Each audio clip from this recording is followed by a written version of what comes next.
प्यारे दर्शकों नमस्कार। तारीख आज 18 फरवरी 2025 दिन मंगलवार। हिंदी तिथि फाल्गुन माह कृष्ण पक्ष षष्ठी। आइए नजर डालते हैं हमारे प्यारे राज्य हरियाणा की तमाम बड़ी खबरों पर। वीडियो शुरू करने से पहले कमेंट बॉक्स में जय हिंद लिखकर हमें सपोर्ट करें और हाँ, वीडियो को पूरा जरूर देखें क्योंकि इस वीडियो में हम जानेंगे बिजली, पानी, मौसम, सरकार के नए नियम, ऐलान। तो चलिए शुरू करते हैं। हरियाणा में महिला कर्मचारियों की मौज। मनपसंद जिलों में होगी नियुक्ति, नाइट शिफ्ट में मिलेगी खास सुविधा। हरियाणा में महिला कर्मचारियों को अब मनचाहे जिले में नियुक्ति मिल सकेगी। सरकारी विभागों, बोर्ड निगमों और स्वायत्त निकायों में तैनात तृतीय और चतुर्थ श्रेणी महिला कर्मचारियों को पसंद के जिलों में नियुक्ति देने के लिए नीति तैयार की जा रही है। इतना ही नहीं, रात्रि पाली में काम करने वाली सभी महिला कर्मचारियों को घर तक सुरक्षित पहुंचाने के लिए परिवहन सुविधा भी दी जाएगी। प्रदेश में अप्रैल में सभी विभागों में ऑनलाइन स्थानांतरण की प्रक्रिया शुरू होनी है। विशेष बात यह है कि अविवाहित या तलाकशुदा या विधवा महिला कर्मचारियों को पहले जनरल ट्रांसफर ड्राइव में भाग लेने की आवश्यकता नहीं होगी। हरियाणा में 19 को बदलेगा मौसम। कई जिलों में झमाझम बारिश की संभावना। बढ़ते तापमान ने किसानों की बढ़ाई चिंता। फरवरी में असामान्य रूप से बढ़े तापमान ने किसानों की चिंता बढ़ाई हुई है। कई जिलों में तापमान सामान्य से अधिक दर्ज किया गया है। अधिकतम तापमान सामान्य से अधिक दर्ज किया गया है तो वहीं न्यूनतम तापमान भी डबल डिजिट में पहुंचा है। मौसम विज्ञानियों के मुताबिक अगले 24 घंटे में मौसम शुष्क बना रहेगा। कुछ जगह बादल छा सकते हैं। 19 फरवरी को मौसम में बदलाव आने की संभावना है।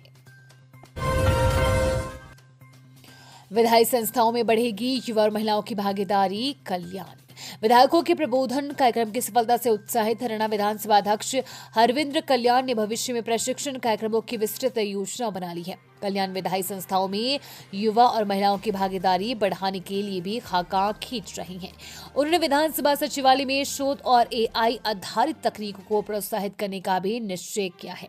विधानसभा अध्यक्ष ने ये जानकारी सोमवार को सेक्टर 3 स्थित हरियाणा निवास में आयोजित प्रेस कॉन्फ्रेंस में दी। कांग्रेस आप में महिला उम्मीदवार पर झगड़ा, आपने लगाया ये आरोप, उदय बहान ने दिया जवाब। हरियाणा में कांग्रेस और आम आदमी पार्टी के बीच उम्मीदवार को लेकर झगड़ा शुरू हो गया है। दरअसल फरीदाबाद नगर निगम में दोनों पार्टियों ने एक महिला को एक ही वार्ड के पार्षद चुनाव के लिए अपनी अपनी टिकट दे दी। पहले आपने लिस्ट जारी की, फिर एक दिन बाद कांग्रेस ने भी महिला हरविंदर कौर को उम्मीदवार बना दिया। दोनों लिस्ट सामने आई तो मामला सुर्खियों में आ गया। कांग्रेस का दावा है कि महिला और उनके पति हरजिंदर सिंह ने उनके टिकट के लिए आवेदन किया था, जिसके बाद फरीदाबाद NIT के पूर्व विधायक नीरज शर्मा ने इसकी पैरवी की। ऐसे उन्हें उम्मीदवार बना दिया गया।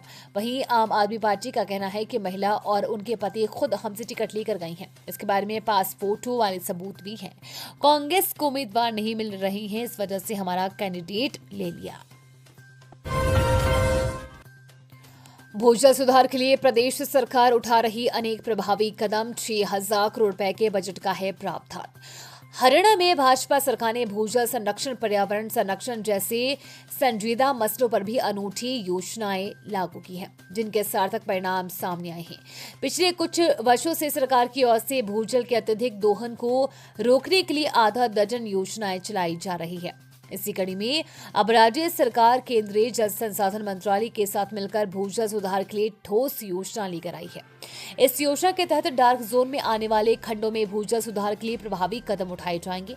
इस योजना के तहत राज्य में रिचार्जिंग वेल लगाए जाएंगे। इसी तरह से अटल भूजल योजना के तहत हरियाणा के 6,000 करोड़ रुपए के बजट का प्रावधान किया गया है, जिसके तहत पहले चरण में प्रदेश के 14 जिलों के 36 खंडों के 1656 गाँव में भूजल सुधार के लिए कदम उठाए जा रहे हैं। मुझे धमकियां मिल रही, कभी भी मार सकते हैं, रॉकी मित्तल का बड़ा बयान।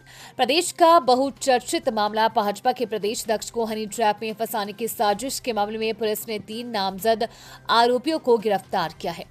इस मामले में रॉकी मित्तल द्वारा आरोपियों के खिलाफ एफआईआर दर्ज करवाई गई थी, जिसमें बातचीत के दौरान उन्होंने बताया कि अभी भी पुलिस को 2-3 की तलाश है, जो कि जल्द पकड़े जाएंगे।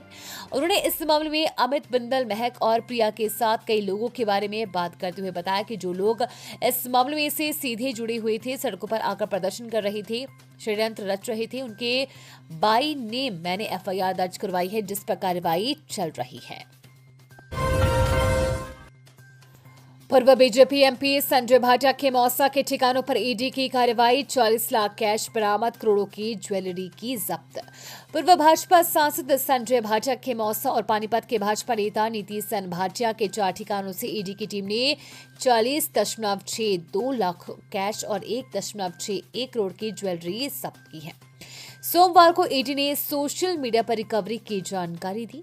ईडी की टीम ने पानीपत में मॉडल टाउन स्थित नीतीश सेन के घर पर 17 घंटे सर्च किया था। इस दौरान घर से 6 लाख कैश, ज्वेलरी के 50-60 खाली डिब्बे और विदेशी शराब बरामद हुई थी।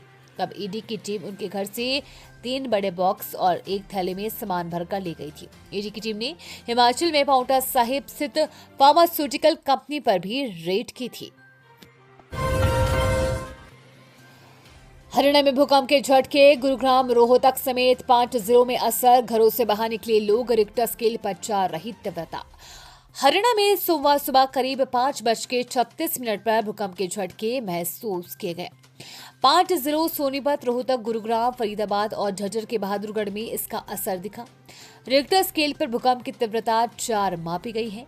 नेशनल सेंटर फॉर सिस्मोलॉजी के मुताबिक भूकंप का केंद्र नई दिल्ली था। इसकी गहराई 5 किलोमीटर बताई गई है।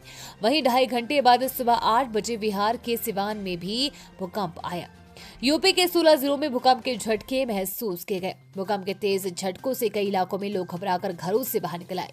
लोगों ने कहा कि ट्रेन जैसा वाइब्रेशन हुआ। हालांकि अब तक किसी भी तरह के जान माल के नुकसान की कोई सूचना नहीं मिली है। डिपोर्ट किए गए युवाओं को रोजगार दे, किसान नेता चड़ूनी की प्रदेश सरकार से मांग। भारतीय किसान यूनियन के अध्यक्ष गुरुनाम चड़ूनी ने अमेरिका से डिपोर्ट किए हरियाणा के युवाओं को लेकर सरकार को घेरा है। सोमवार को कुरुक्षेत्र में हुई बैठक के बाद चड़ूनी ने कहा कि हरियाणा सरकार प्रदेश के युवाओं को रोजगार के लिए 20 लाख तक अनुदान देना चाहिए, ताकि हुए नुकसान की भरपाई की जा सके। कुरुक्षेत्र में हुई बैठक में किसान संगठनों द्वारा कई बिंदुओं पर चर्चा की गई। इसमें प्रमुख ये है कि जिन युवाओं को एजेंटों ने अमेरिका भेजा था, उनसे पैसे वापस कराए जाए। उन्होंने कहा कि दूसरा ये है कि सरकार उनको नौकरी दे, और जो नौकरी के काबिल नहीं है, सरकार उन्हें 20 लाख रुपए दे, ताकि वो अपना रोजगार स्थापित कर सके। बच्चों से भरी स्कूल बस नहर में गिरी, 6 बच्चे घायल, ड्राइवर भी जख्मी। कैथल में स्पीड में जाते वक्त स्टीयरिंग अटका।